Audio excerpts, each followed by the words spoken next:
Hey y'all, it's Brandon with Voodoo Forge, and I've got another video with my buddy John Taylor. Now this is the last video I've got with John from that visit up there. And this is just little tidbits from the visit that I didn't know where to put, but I wanted to share. It's just some things he has in his shop. It's some of the techniques he uses, some of the tools he's made. And just, you will probably be able to get some ideas for your shop or your work from this. And once again, I want to thank John for having me come up. I had a really good time up there with John and really enjoyed it. He's a very unique individual, and I had a lot of fun. I hope y'all enjoyed these videos, so let's get to looking at them. I've been watching in Facebook and down in Mexico, I think in the state of Oaxaca, that's spelled with a O. But they do a lot on the diamond. And I wanted to figure out how they did it, but mostly what I found out, they MIG weld. They cut on angles, MIG weld it, and then grind it. And it's beautiful. But I wanted to do it more traditional way. I'd been around Ernie Durrell, Tal Harris, Travis Fleming, and a lot of fellers, they appreciate the traditional. And if you get good at it and you're faster, you can get a premium for your work, you know. But I wanted to learn how to do things like that. And here's how I did it. I made this tool. You know, that's that. You use this tool to make this tool, which is a spring swage. Now, did you forge that block out on the spring swage or machine it? No, this was forged. Okay. I used this to forge this. Okay, yeah, okay. Yeah. I put this in my hydraulic press, and these were a lot thicker. Mm-hmm. So when I forged down, they forged down and spread. So, you know, you got to think ahead when you're making tooling. So there's that. I've got one tool to make this tool. Then I did, which I haven't got I've made two of these. Then you lay this in a V-block, hammer this back, and then you have two of them. And then you use this,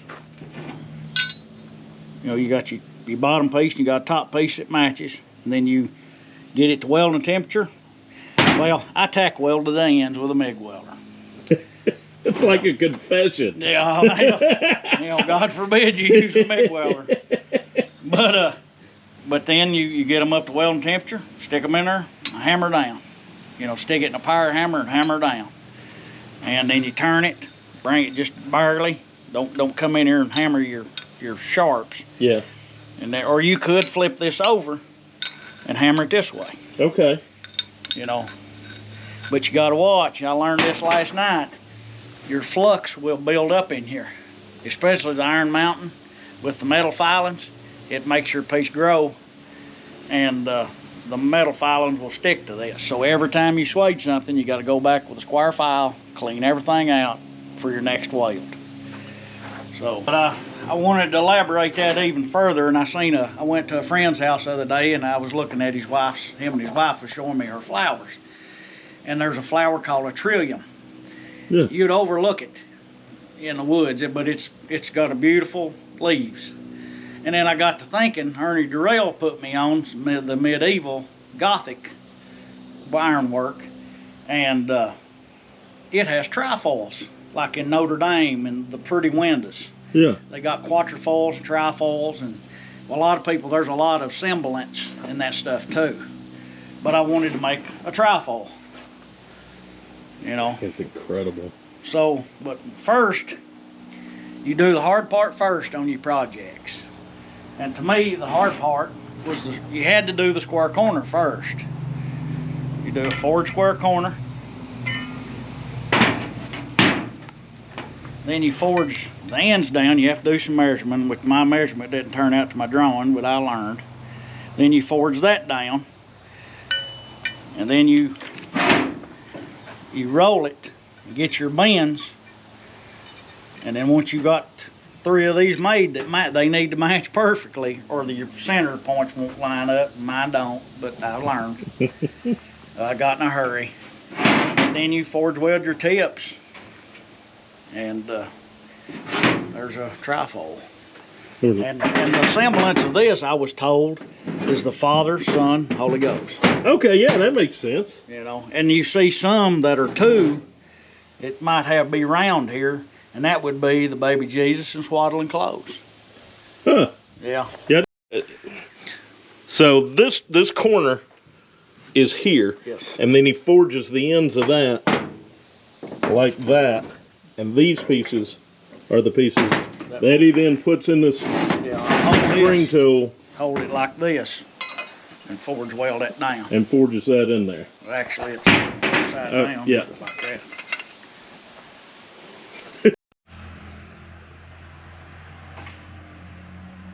John is real active on Facebook, and what I've always enjoyed about when he gets on something is he puts all of his steps, the way he's thinking, and his failures and everything on there. And you can look forward when John's got a new something going.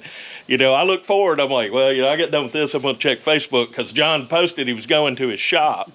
And you can keep up with it. And the stuff John's doing, if you're kind of a layman, if you're not a blacksmith, you don't do any kind of metalwork, you might not understand exactly how difficult this stuff John's doing is. And he's ridiculously humble about it. If I had this kind of talent, I would be an unbearable ass.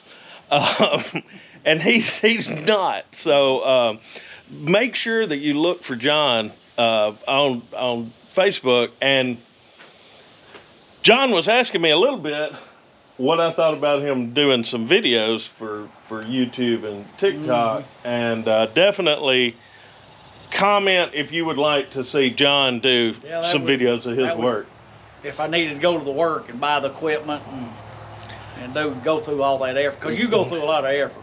But I'm telling you, people would love to see this. Yeah. Love to see it. That was a feller, Robin Sharper's Waterfoot.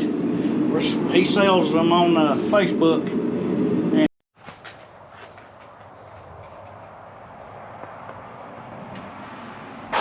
when he's doing all these forge welds, he's using his coal forge, solid fuel forge, and his power hammers are over here. So he's got to have everything lined up, get it to forging temperature, and then sprint over there. And he was telling me you'd left your spring fuller over here one time, spring tool, and had to run back over there, and still producing this kind of work. It's incredible. So don't continue with the, well, I don't have a big fancy closed-in building. You don't have to have a 40 Beatty building. Big yang hammers, you don't have to have fancy stuff. If you've got a little brother or a little sister or somebody who can swing a hammer, that can be your power hammer. You don't need all that fancy. You can do it in a treadle hammer. Yep. If you just, it's just how bad do you want it? John, what's the story on that crane? I seen one on Facebook, and I asked around. I said, does anybody know where something like this is at? And there was a boy from Kentucky messaged me and said there's one in his daddy-in-law's fence row. So me and Dad drove up, and I got a pretty good deal on it, but Dad got him down $50 on it. But it's just a neat old piece. A lot of them you find are fabricated. They're made out of channel. Yeah. Out of steel. Yeah, that's all cast. But this is all cast. Right there. I hope to get my shop built and get it where I can at least roll it around. It'd be neat just to pick up anvils. And maybe if I get a lathe to set something in a lathe with. Be good shop furniture. A lot of people don't realize just how handy a low vise is. If you're wanting to hammer on a regular vise, they're about this tall, and you can't get a good blow on it. But down here, you can. I can get that's my anvil height. And if you want to do like forge square corners, that's the tool. Get it hold right. That's the tool to do it. and that's a perfect height to hammer at. You know. But build it heavy, anchor it solid, and it's one of the finest additions I've made to my shop.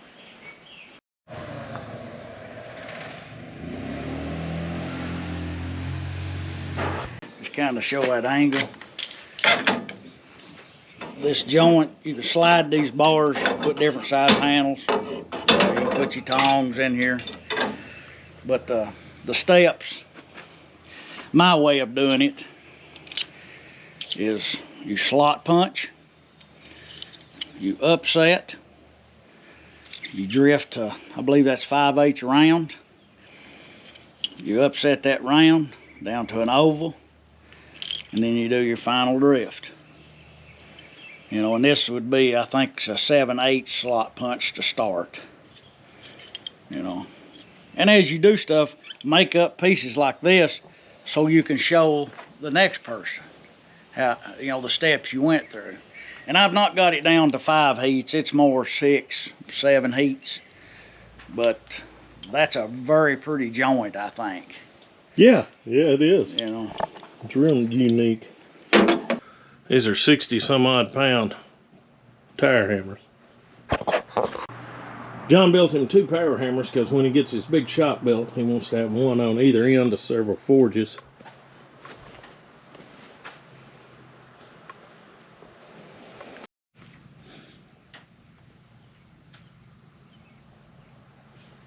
John's steel rack, he built out a trailer frame.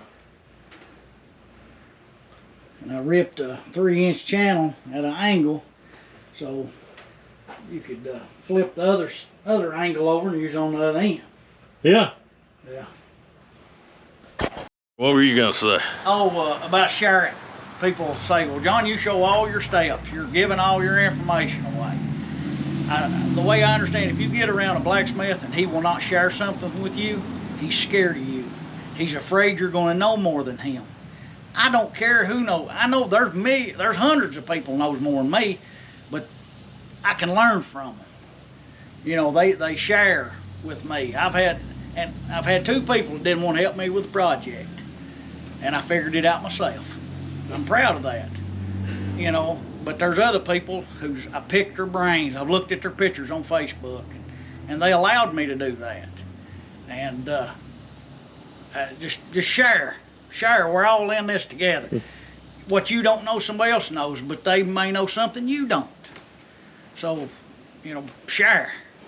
Yeah. These are my favorite pair of tongs. They're 5/8 Dave Custer Fiery Furnace Forge. Well, actually, they're 1 inch, but they'll handle anything from 5/8 to 1 inch. Yeah, I've got a pair of his 1 inch and, tongs. You know, they'll handle it like this or straight on. Mm-hmm. And I just love these tongs. Well, y'all, that is the end of that. And like I said, John is thinking about putting some videos on YouTube or maybe TikTok or something. And if that's something you're interested in, mention it in the comments, and I'll make sure he gets those messages of encouragement, because I would like to see John put some more out there. I know it is a pain in the butt to put videos out, but I think it's something John would enjoy and y'all would enjoy. So if it's something you think you would enjoy, let him know.